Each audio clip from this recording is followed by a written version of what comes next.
बात मध्य प्रदेश, आपके साथ मैं हूं अभिलाष मिश्रा। जी हां, आज हम बात करेंगे उस एचयूटी संगठन की जो आतंक का दूसरा नाम बनना चाहता था। आईएसआईएस से भी ज्यादा खतरनाक इस मॉड्यूल को क्यों कहा जा रहा है, बेहद खतरनाक, क्योंकि आपको बता दें कि ये लोगों का जिस तेजी से ब्रेन वॉश कर रहा था उसका सबसे बड़ा और विस्फोटक खुलासा हमने आज किया है। न्यूज 24 मध्य प्रदेश छत्तीसगढ़ एचयूटी के मध्य प्रदेश के सरगना के घर तक पहुंची है।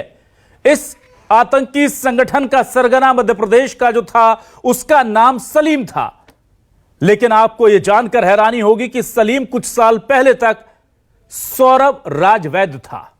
जी हां, एक जैन परिवार का सीधा साधा लड़का, लेकिन भोपाल के एक प्रोफेसर कमाल ऐसा कमाल करते हैं कि जैन परिवार का यह लड़का सौरभ से सलीम बनकर आतंकी सरगना बन जाता है।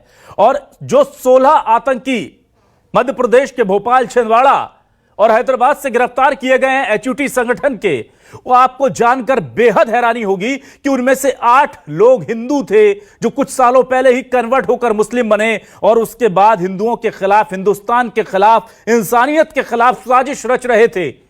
ब्रेन वॉश करने के लिए इनके पास इलेक्ट्रॉनिक डिवाइसेस थी। ये अकेली एकांत जगह में जाकर लोगों को समझाया करते थे। ये स्लीपर सेल की तरह काम कर तेजी से अपना कुनबा बढ़ा रहे थे।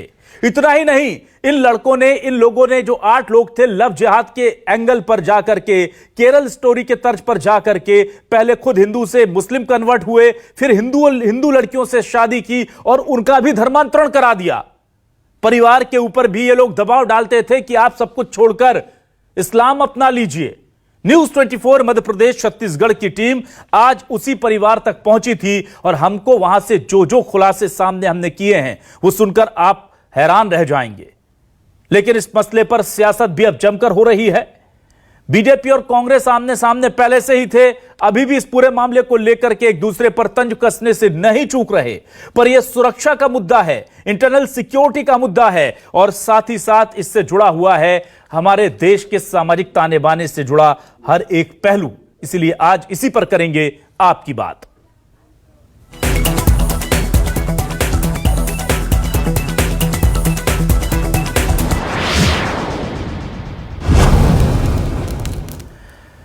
और आइए सबसे पहले आपको सीएम शिवराज सिंह चौहान और कमलनाथ जी का यह बयान सुना देते हैं। यह बयान क्या है? सीएम शिवराज सिंह चौहान कह रहे हैं कि हम मध्य प्रदेश में दूसरी दी केरल स्टोरी नहीं बनने देंगे। आतंकियों को खोज कर ढूंढ कर लाएंगे और उन्हें उनके ठिकाने तक पहुंचा देंगे। कमलनाथ भी तंज कस रहे हैं। कमलनाथ क्या कह रहे हैं, सीएम शिवराज क्या कह रहे हैं, सुनिए। इनका नेटवर्क ऐसा है जो कई लोगों की जिंदगी भी तबाह करता है। इनका जो पैटर्न है, पहले धर्मांतरण करो, धर्मांतरण करके फिर बेटी से भी शादी करके उसको धर्मांतरित करो और उसके बाद उसको आतंकवाद के दलदल में धकेल दो। मध्य प्रदेश को किसी भी कीमत पर हम केरल स्टोरी नहीं बनने देंगे। मैंने केरल स्टोरी ना तो देखी है, मैं जानता हूँ उसके बारे में।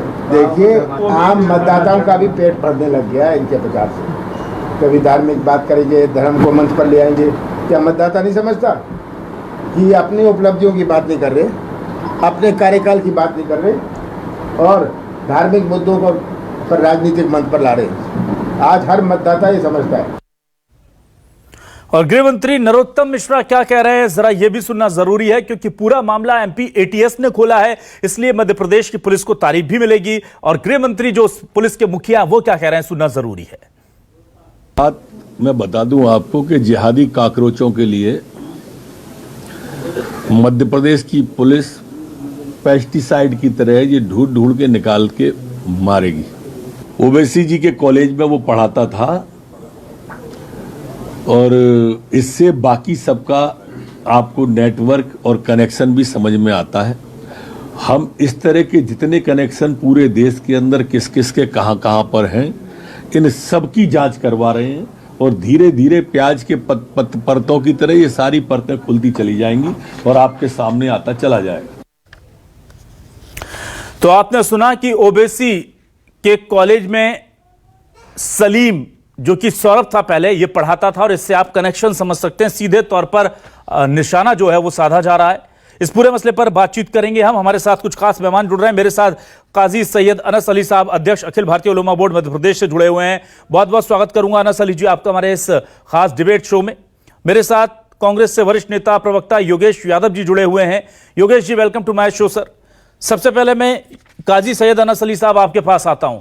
सर, मैं ये देख रहा था, देखिए मुझे देख करके बड़ी हैरानी हो रही थी कि एक जैन परिवार का लड़का वो इस्लाम धर्म कबूल करता है, और जाहिर सी बात है कि इस्लाम को मानने वाले आप हैं, उस नेक रास्ते पर चलने वाले आप हैं, लेकिन इस्लाम धर्म कबूल करके वो काम क्या कर रहा है वो देखिए।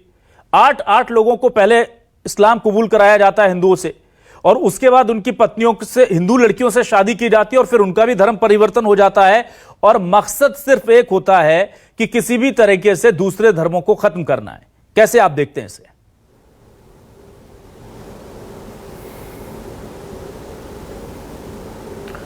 बिस्मिल्लाहिर्रहमानिर्रहीम। उदउ इला सबील रब्बिका बिल हिकमति वल मौइज़तिल हसना। सदक़ल्लाहु मौलाना अज़ीम। मज़हब की तरफ बुलाना हर मज़हब के मानने वाले की एक ज़िम्मेदारी होती है, मगर मज़हब, सही मज़हब को फॉलो करना ये भी एक हमारी ज़िम्मेदारी है। जहाँ तक इस्लाम का ताल्लुक़ है, तो मैंने अभी आपके सामने एक आयत पढ़ी जिसका ट्रांसलेशन ये है कि उदउ इला सबील रब्बिका, अपने रब की तरफ, अपने परवरदिगार की तरफ, अपने परमेश्वर की तरफ बुलाइए आप हिकमत के साथ। तो ये असल चीज़ जो है वो इंसान का ख़ुद का कैरेक्टर है।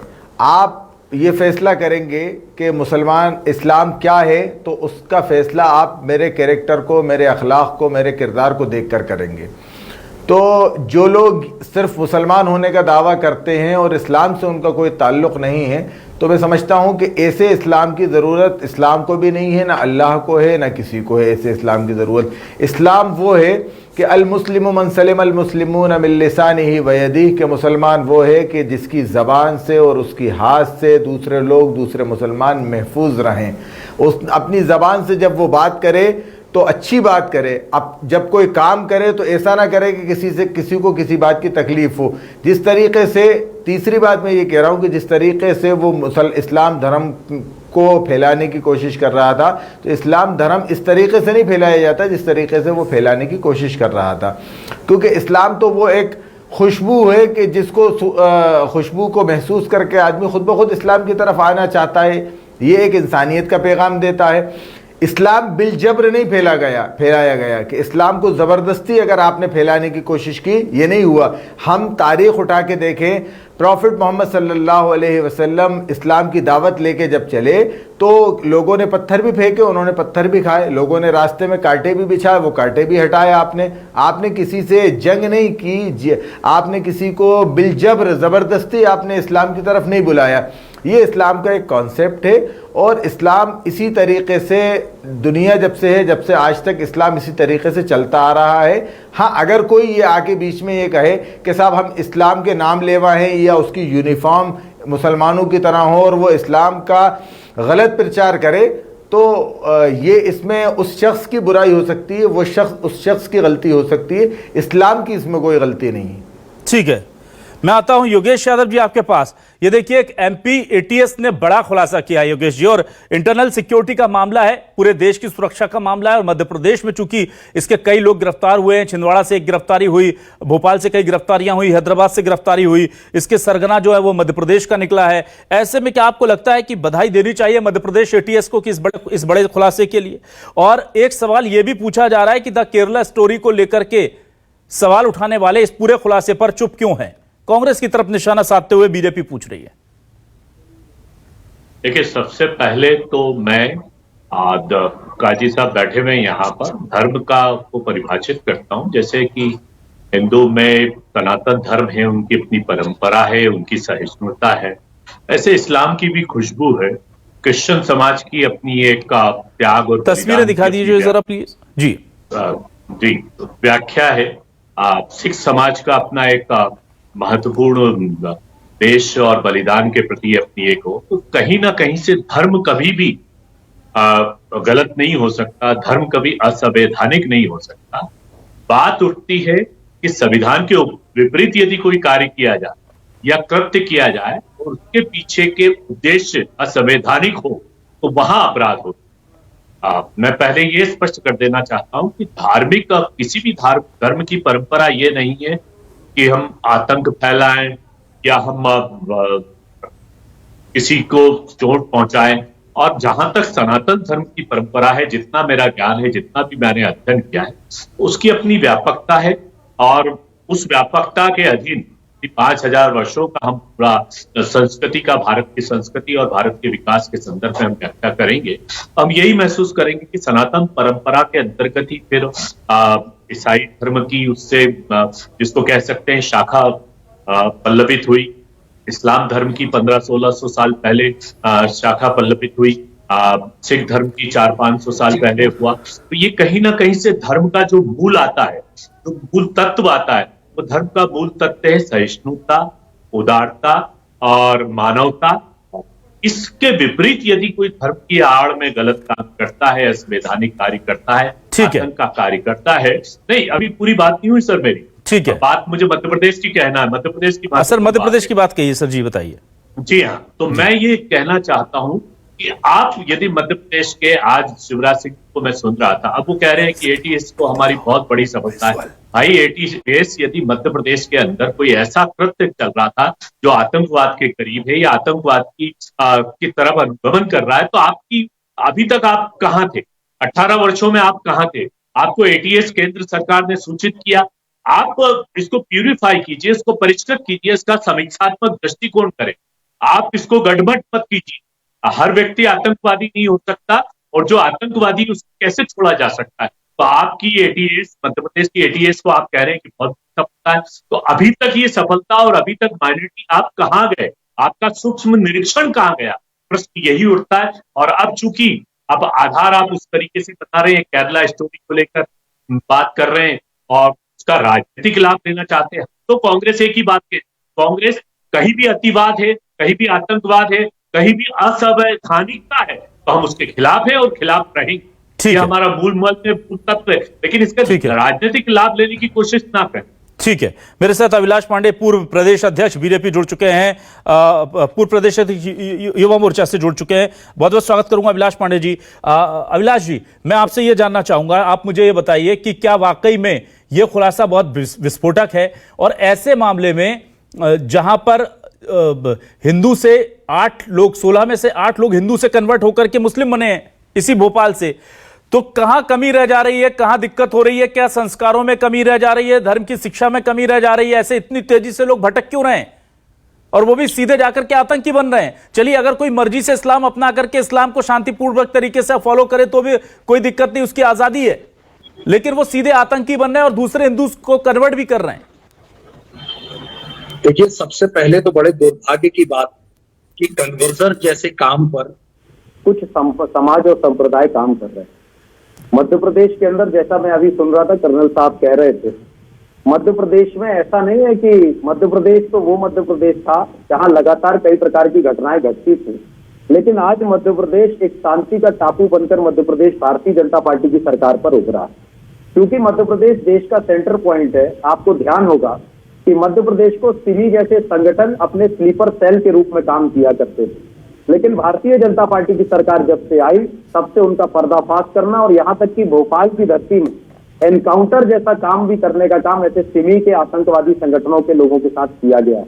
लेकिन बहुत दुर्भाग्य की बात है, जिस तरह से हिजबुल तहरीर इस संगठन के नाम पर आज 16 लोग पकड़ाए हैं, और बहुत ही दुर्भाग्य यह है कि सौरभ को 2009 में उसको कन्वर्ट किया जाता है, 2010 में शादी करता है, अपनी पत्नी को कन्वर्ट करता है और वो आतंकवादी संगठन से जुड़कर जो एक प्रोफेसर बनकर जो हैदराबाद के अंदर काम करता है, वो देश के अंदर किस प्रकार की गतिविधियों को संचालित कर रहा है। मेरा ये कहना, मैं किसी जाति धर्म विशेष की बात नहीं करता, लेकिन आतंकवाद जैसे संगठनों को संचालित करने में हर बार सलीम, शाहरुख, हुसैन, इस तरह के नाम ही क्यों आते? मैं ये पूछना चाहता हूं आपके माध्यम से। इसीलिए जैसे आज भोपाल के अंदर जो कई ऐसे जिम के संचालक हैं, उन जिमों के अंदर जो जिम के ट्रेनर है, जिसके अंतर्गत एक व्यक्ति आज उसमें भी पकड़ाया, वो जिम के ट्रेनर आखिर उस जिम के अंदर कौन सी गतिविधियों को संचालित कर रहे हैं? कहीं ना कहीं इस तरह से धर्म को आड़ लेकर लोगों को, भोली वाली महिलाओं को किस तरह से भटकाया जा रहा है और उनको धर्म परिवर्तन करके आखिर आप किस दिशा की तरफ देश को ले जाना चाह रहे हैं? आखिर आप कौन से संख्या बल को बढ़ाना चाह रहे हैं? अरे भाई, हिंदू हो, मुसलमान हो, सिख हो, मैं दावे के साथ कहता हूं कि भारत की धरती में रहने वाला मुसलमान पाकिस्तान में रहने वाले मुसलमानों से ज्यादा सुरक्षित है, क्योंकि भारत के अंदर रहने वाले लोग चाहे हिंदू हो चाहे मुसलमान हो, सब एक साथ मिलकर रह रहे हैं। हम गंगा जमनी तहजीब की बात कर रहे हैं, लेकिन आप संप्रदाय के नाम पर किस तरह का भड़काया जा रहा है, किस तरह से जिहादी बनाए जा रहे हैं, किस तरह से आतंकी गतिविधियां चलाई जा रही हैं। इसलिए मुझे लगता है कि मुस्लिम धर्म के जो लोग जो रहरबाना बनने का उनका काम कर रहे हैं, वो इस बात के लिए चिंतन भी करें कि आखिर आपका समाज और आप किस दिशा पर देश को लेकर ले जाना चाह रहे हैं। मैं धन्यवाद देना चाहूंगा एटीएस की टीम को, जिन्होंने पकड़कर निकाला, और मैं आपको कहता हूं प्याज की परत की तरह ये परतें खुल जाएंगी और जो भी लोग इस घटना में शामिल हैं उनका मुंहतोड़ जवाब दिया जाएगा और बख्शा मध्य प्रदेश की धरती पर उन्हें नहीं जाए। ठीक है, काजी सैयद अनस अली साहब, मैं आपके पास आता हूं। मुझे ये बताइए, ऐसे लोगों को आप भले ही कुछ भी कहें, लेकिन ये देखा गया है कि मुस्लिम समाज के कई लोग, खास तौर से जो झंडा बरदार होते हैं, वो हाथों हाथ लेते हैं कि चलिए कुछ कर रहे हैं, हिंदू समाज से बदल कर आ गए, लेकिन जो गलत काम कर रहे हैं उनको कहीं ना कहीं शय दी जाती है।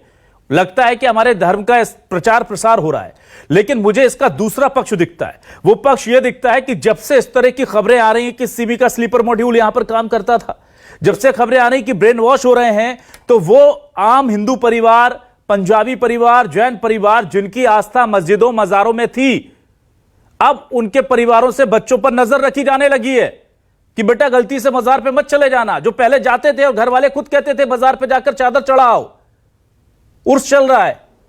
अब यहां पर यह हालात हो गए हैं कि भले ही 5, 10, 15 हिंदुओं को मुस्लिम बना लिया, लेकिन एक बड़े तबके के मन में खौफ पैदा हो रहा है इस्लाम को लेकर, मुस्लिम कम्युनिटी को लेकर। क्या आपको लगता नहीं कि ये लोग फायदा नहीं, बहुत ज्यादा नुकसान कर रहे हैं मुस्लिमों का और इस्लाम का?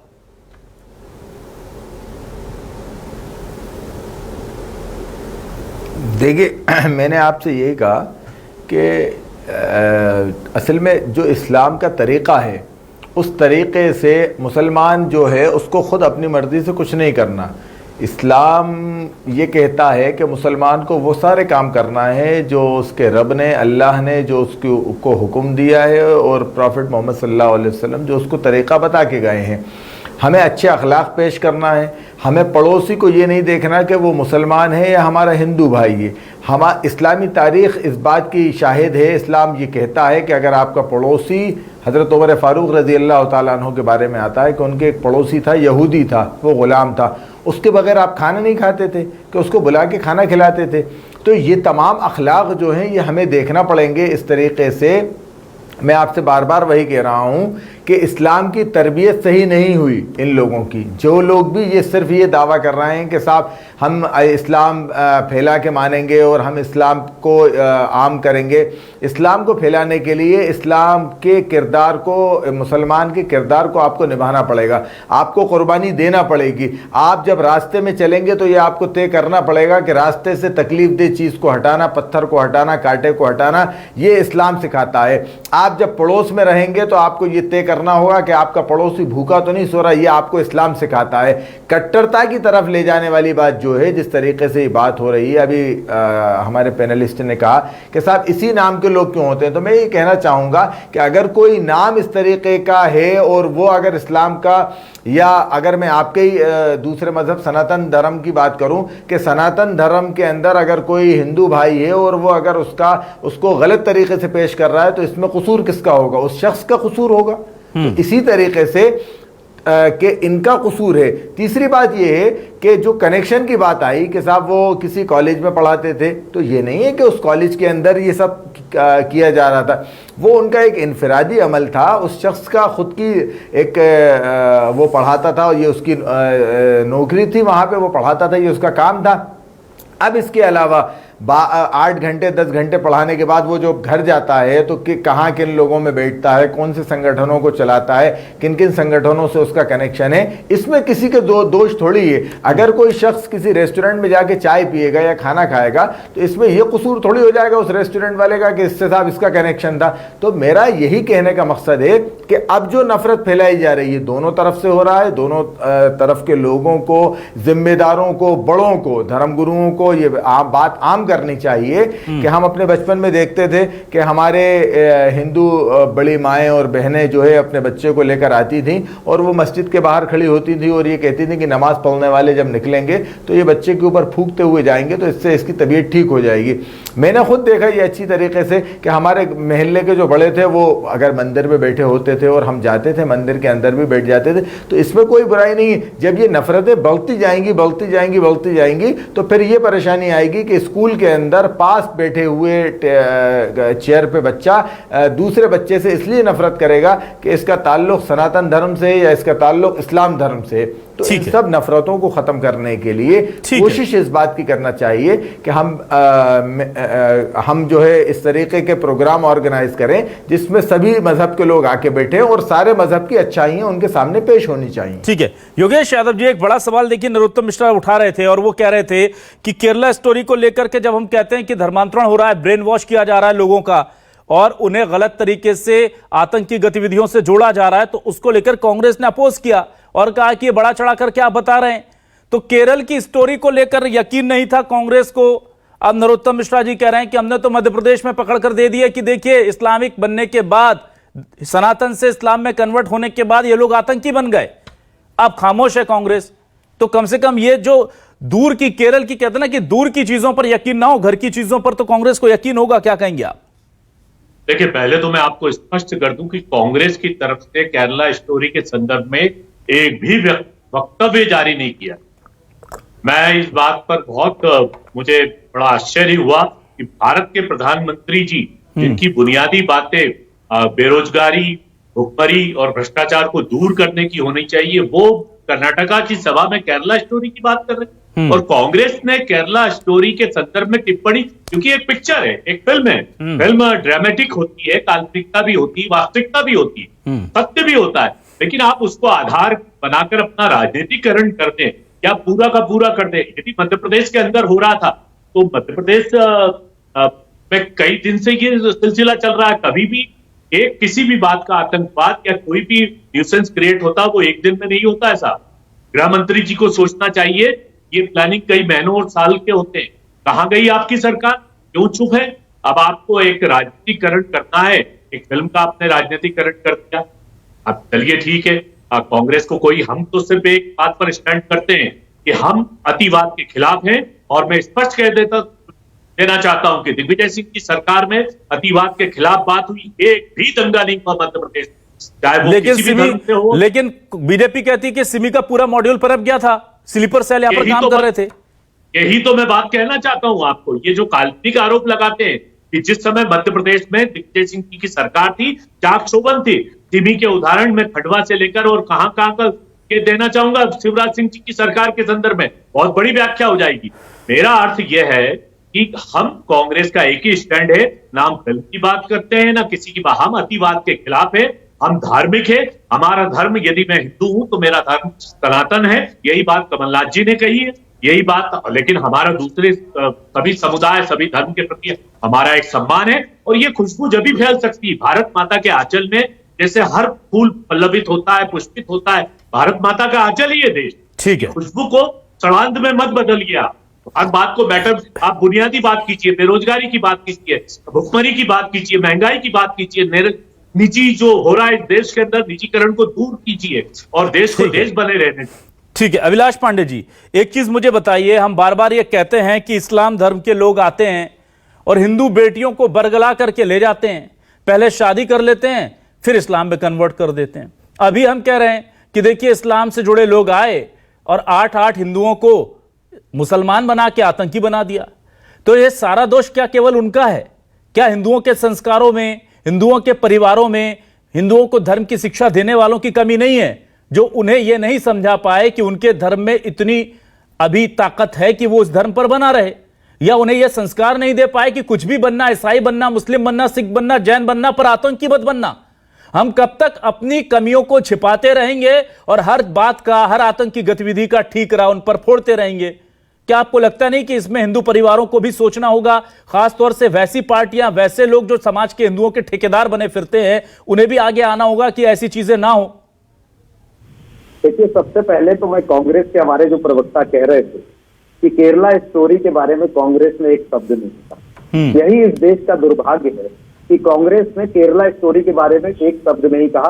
कांग्रेस ये भी कह सकती थी कि वो एक पिक्चर है, उसको देखा जा सकता है, लेकिन कांग्रेस इसीलिए नहीं कह सकती थी क्योंकि उसे एक जाति वर्ग के लोगों का आतंक दूसरे समाज के ऊपर दिखाया गया। वो उनका वोट बैंक हो सकता है, उसकी तुष्टीकरण हो सकती है। दूसरी बात, आप प्रधानमंत्री के ऊपर आप बात करते हैं। प्रधानमंत्री जी ने यदि ये कहा कि केरला स्टोरी देखनी चाहिए, तो इसमें क्या गलत बात कही? भारत देश के अंदर की पिक्चर, भारत देश का परिदृश्य उन्होंने दिखाने की बात कही। लोगों ने केरला स्टोरी को बढ़ चढ़ कर देखा।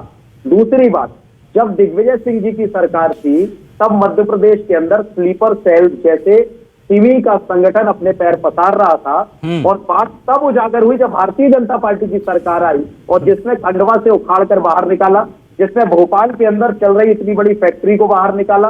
कुल मिलाकर जब भारतीय जनता पार्टी की सरकार आई तब उन्होंने घर से निकालकर वो सड़क में फेंकने का जब काम किया, तब जनता ने देखा कि मध्य प्रदेश में इतना बड़ा सिमी का आतंक था। ये कब से पल रहा था? कोई ऐसे ही चीजें चल जाएंगी क्या? ये कांग्रेस के समय से ये पल रहा था क्योंकि उनका संरक्षण था। इसी तरह से जहां की बात आप कर रहे हैं कि लोग, मैं ये कहना चाहता हूं कि हिंदू धर्म एक ऐसा सहिष्णु धर्म है जो सबको साथ लेकर, हम तो वसुधैव कुटुंबकम की बात करने वाले लोग हैं, पूरे विश्व को अपना परिवार मानने वाले लोग हैं। इसलिए हिंदू धर्म के लोगों को इस तरह से भोले भाले लोगों को जब भड़काया जाता है, आप क्यों नहीं ये देखते कि कोई कभी किसी मुसलमान को किसी ने हिंदू बनाया और उसको आतंकवादी बनाने का प्रयास किया है क्या? हमेशा हिंदुओं को मुसलमान बनाकर और फिर उसे आतंकवादी बनाने का काम आखिर एक धर्म के लोग ही क्यों करते हैं? मेरी मुसलमानों के प्रति कोई ऐसे भाव नहीं है। अभी हमारे जो हाजी साहब बैठे हुए हैं, मैं उनसे पूछना चाहता हूं कि क्या आप इस बात की नैतिक जिम्मेदारी लेने के लिए तैयार है कि जिस तरह से लोगों को, सौरभ को मुसलमान बनाया गया और उसके बाद उसे आतंकवादी बना दिया गया, ऐसे ही जो आप प्रोफेसर की बात कर रहे हैं कि वो पढ़ाते थे, आप ये सोचिए कि अफजल जैसे लोग इस देश में पढ़ाते थे और आतंकवादी गतिविधियों को संचालित करते थे। जब उनको उजागर किया गया तो एक संप्रदाय और जाति वर्ग के लोगों ने ये नारा देश के अंदर लगाया कि अफजल हम शर्मिंदा हैं, तेरे कातिल जिंदा। इस प्रकार की स्थिति जब देश में बनती है तो क्यों नहीं मुसलमान संगठन सामने आता है? मुसलमानी समाज के लोग, जो उनके रहबना हैं, जो वरिष्ठ लोग हैं, वो सामने आकर कहें ना इस बात को कि मैं मुसलमान समाज से आग्रह करता हूं, मैं मुसलमान समाज को ये निर्देशित करता हूं, जो भी उनके वरिष्ठ लोग हैं, कि किसी भी प्रकार की आतंकी गतिविधियों को संचालित नहीं किया जाए, क्योंकि इससे हमारे समाज, जाति वर्ग का नाम बदनाम हो रहा है। इस दिशा की तरफ कोई आगे आकर बात करे ना। मैं तो कहता हूं कि आप बात करिए, आइए समाज के सामने, आप उनको दिखाइए, अपना चेहरा सामने लाइए। इस दिशा पर कोई नहीं बढ़ता, लेकिन जब भी कोई ऐसी घटना घटती है तो मैं इस भारतीय जनता पार्टी, कांग्रेस, अन्य राजनीतिक दल की बात नहीं करता, लेकिन देश की फिजा बिगाड़ने का जो भी प्रयास किया जाएगा, ईंट से ईंट बजा दी जाएगी और इस देश में उनको जमींदोज कर दिया जाएगा जो इस तरह की गतिविधियों को संचालित करते हैं। चलिए ठीक है, तो वक्त खत्म हो रहा है, लेकिन एक बात तो तय है कि मध्य प्रदेश में अब यह मुद्दा आगे बहुत ज्यादा गर्माएगा। एटीएस को अगर सफलता मिली है तो जी, बहुत कम समय से 20 सेकंड में योगेश जी आप कुछ कहना चाहें, आप ऑब्जेक्ट करना चाह रहे थे 20 सेकंड में सर। देखिए, सिर्फ मैं एक बात कहना चाहता हूं कि धर्म सभी अच्छे हैं। पाकिस्तान से इंदिरा जी लड़ी और पाकिस्तान को पराजित किया, तो हमने कोई इस्लाम धर्म को पराजित नहीं किया या उसके खिलाफ नहीं थे, हम उस आतंकवाद के खिलाफ थे, पाकिस्तान की गतिविधि के खिलाफ थे। ठीक है, हम इसको गठबंधन मत कीजिए, आप धर्म को अलग कीजिए, आतंकवाद को अलग कीजिए, और जो अपराधी उसको अपराधी मानिएगा। लेकिन आप उसको धर्म के साथ गठबंधन कर देते हैं तो उसकी परिभाषा ही आप परिवर्तित कर रहे हैं, और ये देश का दुर्भाग्य मत कीजिए आप। ठीक है, तो कुल मिलाकर के मध्य प्रदेश में यह मामला अब सियासी तौर पर भी उछाला जाएगा, क्योंकि अगर सिमी का मामले को लेकर के बीजेपी कहती है कि हमने सिमी के नेटवर्क को ध्वस्त किया, तो एचयूटी के इस पूरे मामले को, खुलासे को एमपी एटीएस ने किया, तो जाहिर सी बात है उसका क्रेडिट वो लेना चाहेगी। लेकिन इसमें सबसे बड़ा सवाल यही है कि हमारे समाज के जो भटके हुए युवा हैं वो आखिरकार आतंक की राह पर चल क्यों रहे हैं? ये न सिर्फ मुस्लिम समाज को सोचने की जरूरत है, बल्कि अब ऐसा लगता है इतने बड़े खुलासे के बाद कि 16 में से 8 हिंदू थे या जैन समाज से थे जो आतंकी बन गए हैं, तो हमें अपने संस्कारों को, अपने समाज को भी देखने की जरूरत है कि हम बच्चों को कौन सी शिक्षा दे रहे हैं कि वो धर्म परिवर्तन करने के बाद सीधे बंदूक उठाकर पूरे दुनिया के नक्शे को बदलने की मंशा रखते हैं। बहुत बहुत शुक्रिया काजी सैयद अनस अली साहब, योगेश यादव जी, अभिलाष पांडे जी हमारे साथ जुड़ने के लिए। तमाम लोगों का शुक्रिया। दर्शकों को नमस्कार।